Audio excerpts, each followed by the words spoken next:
आज का हमारा टॉपिक है work place safety. Work place safety में अगर हम दोनों वर्ड्स को ब्रेक करें तो फर्स्ट वर्ड है वर्क प्लेस। वर्क प्लेस वो जगह होती है जहाँ पर हम काम करते हैं, जैसे कि हमारा ऑफिस, और सेफ्टी मीन्स सुरक्षा। तो जहाँ हम काम करते हैं, जिस जगह पर, जिस ऑफिस में हम काम कर रहे हैं, वहाँ पर हमें अपने आप को कैसे सुरक्षित रखना है, कैसे सेफ रखना है, ये हम पढ़ेंगे वर्क प्लेस सेफ्टी के अंदर। तो सबसे पहले आता है कि व्हाट इज़ डिज़ास्टर। डिज़ास्टर क्या होता है, क्योंकि हम वर्क प्लेस सेफ्टी की बात कर रहे हैं कि हमें अपने आप को सुरक्षित रखना है, तो हमें सबसे पहले ये पता होना चाहिए कि एक वर्क प्लेस के अंदर हमारे साथ क्या क्या डिज़ास्टर, क्या क्या इंसिडेंट, क्या क्या एक्सीडेंट्स हो सकते हैं। तो हम देखते हैं सबसे पहले कि एक डिज़ास्टर क्या होता है। A disaster is a sudden और ग्रेट मिसफॉर्च्यून और सिंपली एनी अनफॉर्चुनेट इवेंट। तो डिज़ास्टर क्या है? डिज़ास्टर एक अचानक से होने वाला मिसफॉर्च्यून है। दैट मीन्स कि हमारे साथ होने वाली कोई एक ऐसी दुर्घटना है जो कि हमने पहले से नहीं सोची थी, जिसकी हमें पहले से कोई उम्मीद नहीं थी। तो ये अचानक से होने वाली एक दुर्घटना होती है हमारे साथ। It can be occur from natural और मैन मेड कॉजेज़। अब बात ये आती है कि एक डिज़ास्टर कैसे हो सकता है। तो एक डिज़ास्टर के होने के पीछे कुछ नेचुरल रीजंस भी हो सकते हैं, नेचुरल कॉज, प्राकृतिक भी हो सकते हैं, और कभी कभी कुछ कारण ऐसे होते हैं जो हम इंसानों की गलती की वजह से बन जाते हैं। तो एक डिज़ास्टर प्राकृतिक तरीके से, नेचुरल तरीके से भी हो सकता है, या फिर कोई हमारी अपने इंसानों की गलती की वजह से भी हो सकता है। और जो इसका रिज़ल्ट है, एक डिज़ास्टर के होने के बाद जो रिज़ल्ट होता है वो लॉस ऑफ लाइफ, किसी की जान भी जा सकती है, लोगों को नुकसान पहुंच सकता है, ह्यूमन सफरिंग, दुर्घटना हो सकती है उनके साथ, डैमेज, प्रॉपर्टी को नुकसान हो सकता है, बिल्डिंग्स को, घरों को नुकसान हो सकता है, इन्वायरमेंटल डिग्रेडेशन हो सकता है, हमारे इन्वायरमेंट को भी नुकसान हो सकता है। तो एक डिज़ास्टर की वजह से लोगों की जान जोखिम में आ जाती है, कुछ लोगों को अपनी जान भी गंवानी पड़ जाती है, और इससे हमारा प्रॉपर्टी का नुकसान भी होता है, हमारा इन्वायरमेंट का भी डिग्रेडेशन होता है। तो ये था डिज़ास्टर। अब क्या क्या पॉसिबल डिज़ास्टर हैं, मतलब डिज़ास्टर्स होते बहुत ही तरीके से हैं, लेकिन ऐसे कौन से डिज़ास्टर्स हैं जो हमारे वर्क प्लेस पर हमारे साथ हो सकते हैं। हमारे वर्क प्लेस पर आग लग सकती है, जो कि एक बहुत ही कॉमन डिज़ास्टर है, किसी भी वजह से हो सकता है ये। हम स्टेयर्स से गिर सकते हैं, हम सीढ़ियों से उतरते हैं, हम मोबाइल यूज़ कर रहे होते हैं या हमारा ध्यान नहीं होता है, हम सीढ़ियों से गिर जाते हैं। That is also a type of disaster that can happen to us. Wirings, कभी कभी ऐसा होता है कि ऑफिस के अंदर जो वायरिंग्स है वो इस तरीके से हुई है कि वहाँ पर डिज़ास्टर का एक सोर्स बन चुका है। प्रॉपर तरीके से वायरिंग नहीं है, ट्रिप एंड फॉल हो सकता है कि एक वायर है जो सॉकेट के अंदर लगा हुआ है, हमारा पैर उसमें उलझ सकता है और हम गिर सकते हैं। तो ये पॉसिबल डिज़ास्टर्स हैं। इनके अलावा और भी बहुत तरह के डिज़ास्टर्स हैं जो हमारे साथ एक वर्क प्लेस पर हो सकते हैं। यहाँ हमने कुछ एक एग्जांपल्स देखे हैं। अब बात आती है कि इन डिज़ास्टर्स से हम खुद को कैसे बचाएंगे। तो फर्स्ट इज़ फायर सेफ्टी। अगर हमारे वर्क प्लेस पर आग लग जाती है किसी भी वजह से, तो हमें उस समय कैसे अपने आप को और बाकी लोगों को सुरक्षित रखना है। फर्स्ट पॉइंट, जैसे कि अब आप देख रहे हो यहाँ पर एक फायर एग्ज़िट दिखाया गया है, तो दैट मीन्स कि हमेशा बिल्डिंग के अंदर एक ऐसा एग्ज़िट होता है जिसे हम इमरजेंसी एग्ज़िट भी कहते हैं, और कुछ जगह पर फायर एग्ज़िट भी मेंशन होता है। तो ये वो एग्ज़िट होता है, वो रास्ता होता है जहाँ से आप बाहर निकल सकते हो तब जब आपके वर्क प्लेस पर या आपके बिल्डिंग के अंदर आग लग गई है या कोई भी इमरजेंसी की सिचुएशन हो चुकी है। तो इसके लिए एक एम्प्लॉय को सबसे पहली चीज़ जो इंश्योर करनी चाहिए वो ये होती है कि उसे इमरजेंसी एग्ज़िट्स का पता होना चाहिए। अगर आपके वर्क प्लेस पर आग लग चुकी है और आपको यही नहीं पता है कि आपके ऑफिस के अंदर इमरजेंसी एग्ज़िट्स कहाँ पर हैं या फायर एग्ज़िट्स कहाँ पर हैं, तो आप अपने आप को सुरक्षित नहीं रख पाओगे। तो आपको फायर एग्ज़िट्स का या इमरजेंसी एग्ज़िट्स का पता होना चाहिए।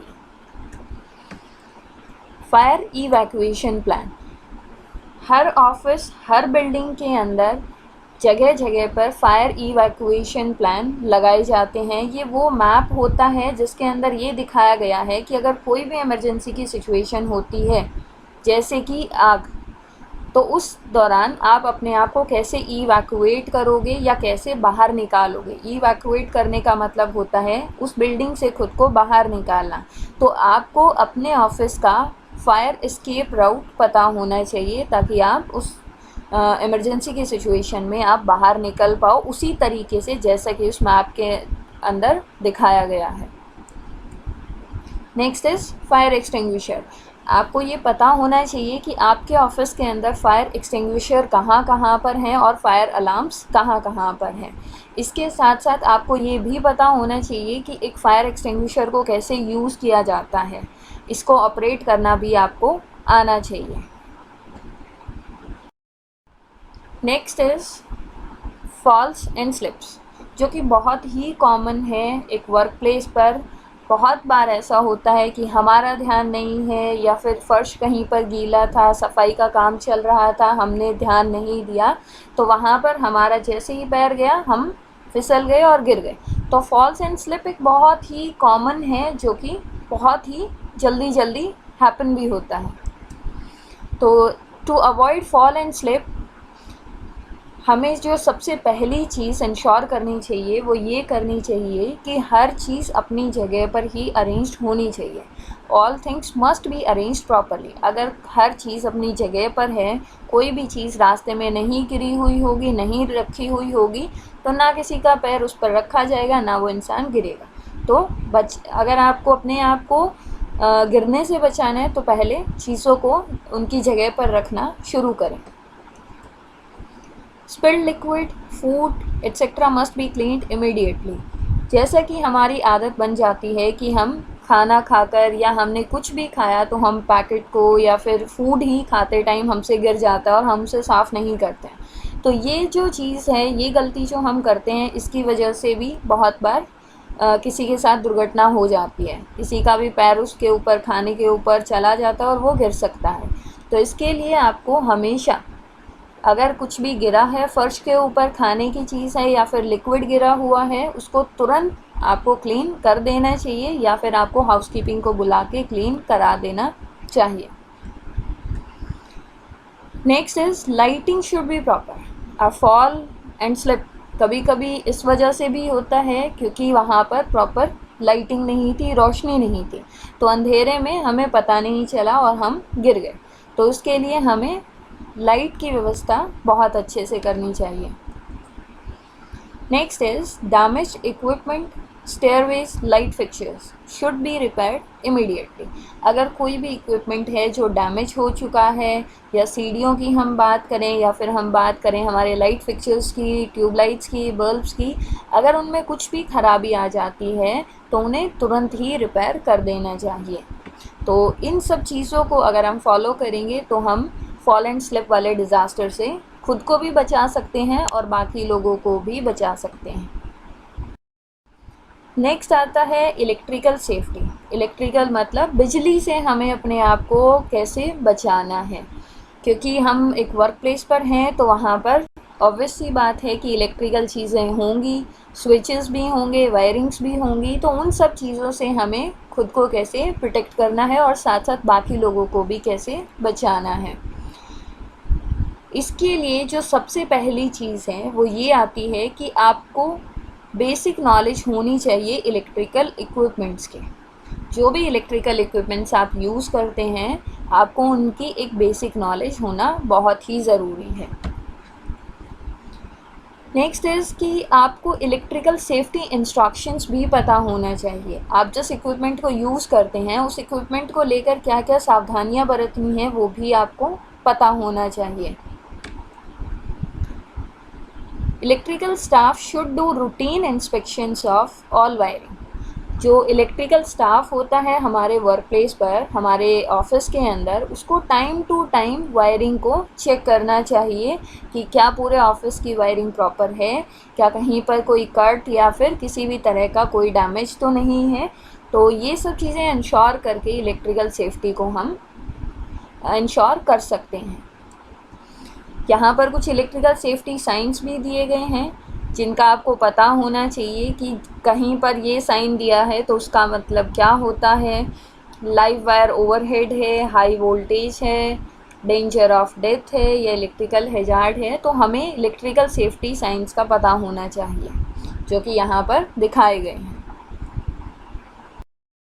Next is first aid. अब जो डिज़ास्टर को लेकर हमें एक और चीज़ का खास ध्यान रखना है वो होता है फर्स्ट एड, प्राथमिक उपचार।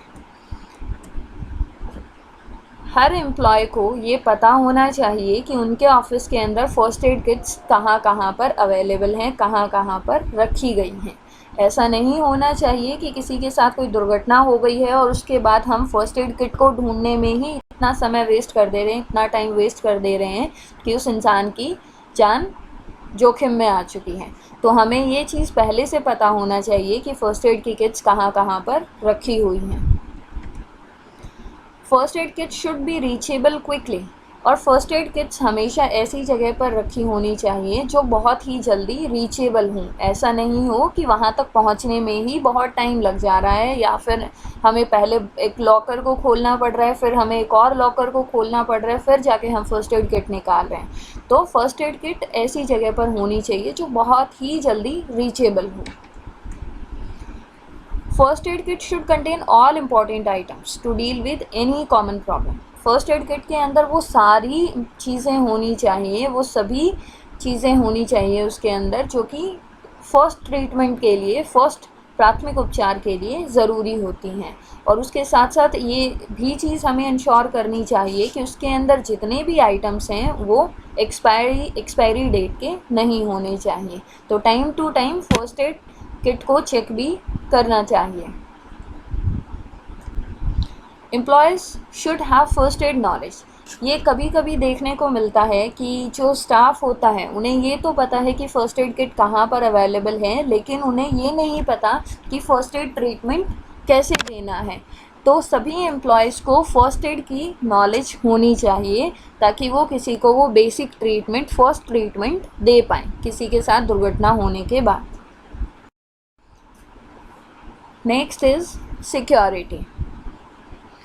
सिक्योरिटी में बात आती है सुरक्षा की, चाहे उसमें हमारे सामान की सुरक्षा की बात हो या फिर हम बात करें अपने ऑफिस की सिक्योरिटी की, तो ये सब चीज़ें आती हैं सिक्योरिटी के अंदर।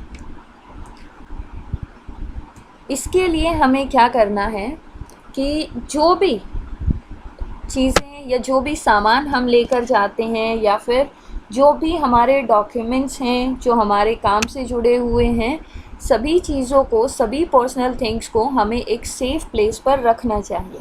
उन्हें हमें एक सुरक्षित जगह पर रखना चाहिए। जनरली एम्प्लॉयज़ को एक लॉकर या एक ड्रॉर या एक कबर्ड अलॉट किया जाता है जिसमें वो अपना पर्सनल सामान या फिर कुछ ज़रूरी चीज़ें रख सकते हैं। तो हमें अपने सामान को उसी सेफ़ जगह पर रखना चाहिए।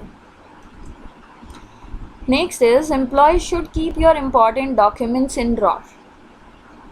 अब जो हमारे इम्पॉर्टेंट डॉक्यूमेंट्स हैं, कभी भी हमें उनको खुले टेबल पर या हम कहें कि हमें बाहर छोड़कर नहीं जाना चाहिए। जब हम काम कर रहे हैं, हमने डॉक्यूमेंट्स को यूज़ किया, उसके बाद जब हमें कुछ देर के लिए अपने प्लेस से उठकर कहीं और जाना है, चाहे वो हमें लंच करने जाना है या किसी भी काम के लिए हमें जाना है, तो हमें उन इम्पॉर्टेंट डॉक्यूमेंट्स को हमेशा ड्रॉर के अंदर या लॉकर के अंदर रख के जाना चाहिए ताकि कोई भी आके उन्हें यूज़ ना कर पाए। Employees should not ignore the situation of security breaches or suspicious activities. आपको कभी भी उस सिचुएशन को इग्नोर नहीं करना चाहिए जिसमें आपको लग रहा है कि ये मेरे ऑफिस के लिए या ये मेरे वर्क प्लेस की सिक्योरिटी को लेकर ये चीज़ सही नहीं है। फॉर एन एग्ज़ाम्पल, जैसे कि आपने देखा कि कोई बाहर का कोई पर्सन, कोई अननोन पर्सन आपके किसी कलीग से पूछ रहा है आपके ऑफिस की सिक्योरिटी के बारे में, वहाँ पर कैसे कैसे सुरक्षा है, कहाँ कहाँ पर किसको खड़ा किया जाता है, कैसे कैसे सब चीज़ें वहाँ पर मेंटेन की जा रही हैं। तो ये सब जब आप सुन रहे हो तो आपको अपने अंदर एक शक या एक संदेह लग रहा है, दैट मीन्स कि वो एक सस्पिशियस लग रही है एक्टिविटी आपको। तो इस तरह की सिचुएशन को आपको कभी भी इग्नोर नहीं करना चाहिए, क्योंकि इन्हीं सब चीज़ों से हम अपनी सुरक्षा और अपने ऑफिस की सुरक्षा को, सिक्योरिटी को मेंटेन कर सकते हैं। तो ऐसे सिचुएशन को कभी भी इग्नोर ना करें। ऐसे सिचुएशन में आप हमेशा उस पर्सन के बारे में या उस मोमेंट के बारे में जाके मेन सिक्योरिटी ऑफिसर को या अपने ऑफिस में ही किसी मेन हेड पर्सन को इन्फॉर्म ज़रूर करें। अब कुछ चीज़ें हैं, कुछ पॉइंट्स हैं जो कि हमें ध्यान रखने चाहिए हमेशा। ये पॉइंट्स हैं, first is employer and employees both are responsible for work place safety. एक वर्क प्लेस की सुरक्षा को लेकर सिर्फ एक एम्प्लॉयर ही ज़िम्मेदार नहीं होता, हम एम्प्लॉयज़ भी ज़िम्मेदार होते हैं।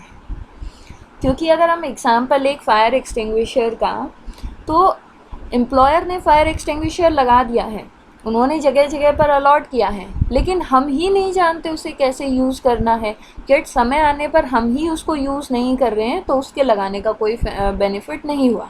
तो एम्प्लॉयर और एम्प्लॉयज़ दोनों ही जिम्मेदार होते हैं एक वर्क प्लेस की सेफ्टी के लिए। Any injury at work should be reported to senior immediately. अगर कोई भी वर्क प्लेस पर किसी को कोई भी चोट लग जाती है, चाहे वो छोटी है या बड़ी है, उसको तुरंत हमें अपने सीनियर को इमीडिएटली रिपोर्ट करना चाहिए, उसको हिडन नहीं रखना है। Injured person should receive medical attention. चाहे छोटी है चोट या बड़ी है चोट, इंजर्ड पर्सन को, जिस इंसान को चोट लगी है, उसे मेडिकल ट्रीटमेंट मिलना चाहिए। While working with machines and equipment, safety guidelines must be followed. जब हम मशीन्स के साथ काम कर रहे हैं या हम इक्विपमेंट्स के साथ काम कर रहे हैं, तो हमें सेफ्टी गाइडलाइंस का, जो सुरक्षा को लेकर जो निर्देश दिए जाते हैं, उनका पालन करना चाहिए। तभी हम अपने आप को और बाकी लोगों को सुरक्षित रख सकते हैं। You must attend mock drills conducted by company.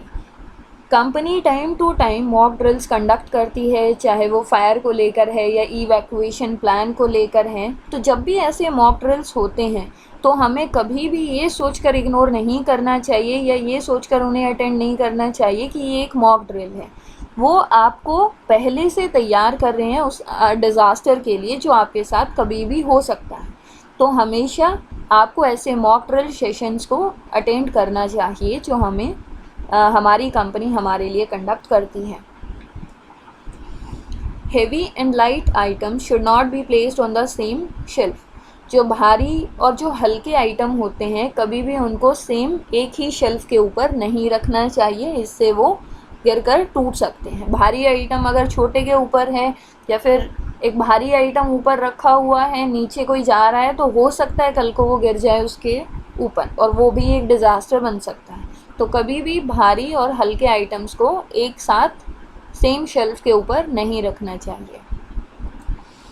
Chemicals should not be left open. बहुत से केमिकल्स होते हैं जो साफ़ सफाई के लिए यूज़ किए जाते हैं, तो ऐसे केमिकल्स को खुले में या बाहर कहीं भी ऐसे ही नहीं छोड़ देना चाहिए कि कोई भी आए और उस पर हाथ लगा दे या उन्हें खोल दे, क्योंकि ये चीज़ें एक बड़ी दुर्घटना को इन्विटेशन दे सकती हैं। तो ऐसे केमिकल्स को हमें कभी भी बाहर नहीं छोड़ना चाहिए। तो ये कुछ पॉइंट्स हैं जो हमें ध्यान रखने हैं अपने वर्क प्लेस की सेफ्टी को लेकर। Thank you.